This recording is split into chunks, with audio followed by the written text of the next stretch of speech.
దొనకొండలో ICDS అధికారులు ఏర్పాటు చేసిన పౌష్టికాహార వారోత్సవంలో Darsi TDP incharge doctor Gottipati Lakshmi పాల్గొన్నారు. కేంద్ర రాష్ట్ర ప్రభుత్వాలు పిల్లల ఆరోగ్యానికి పెద్దపీట వేస్తూ అంగన్వాడీ కేంద్రాలను ఏర్పాటు చేయడం జరిగిందన్నారు. ప్రతి బిడ్డకు పౌష్టికాహారం అందేలా బాధ్యులైన ప్రతి ఒక్కరూ ప్రయత్నించాలని కోరారు.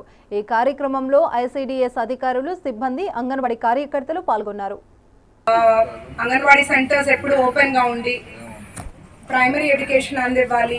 ప్లస్ ప్రెగ్నెంట్ వాళ్ళకి, లాక్టేటింగ్ మదర్స్ కి అందరికీ ఎప్పటికప్పుడు రెగ్యులర్ గా ఒక్కసారి ప్రోగ్రామ్ అన్నట్టు కాకుండా ఇవాళ సెప్టెంబర్ ప్రోగ్రామ్ రెగ్యులర్ గా ఎప్పటికప్పుడు అప్డేట్ చేసుకుంటూ వాళ్ళకి న్యూట్రిషన్ యొక్క విలువల గురించి, ఎందుకంటే న్యూట్రిషన్ ఎప్పుడైతే పౌష్టిక విలువలు తక్కువ ఉంటాయో వ్యాధి నిరోధక శక్తి ఇది డిఫెక్ట్ వస్తుంది, ఈజీగా ఏదో ఒక ఇన్ఫెక్షన్స్ అవి వస్తుంటాయి. సో వాళ్ళకి సుప్రీంకోర్టు ప్రధాన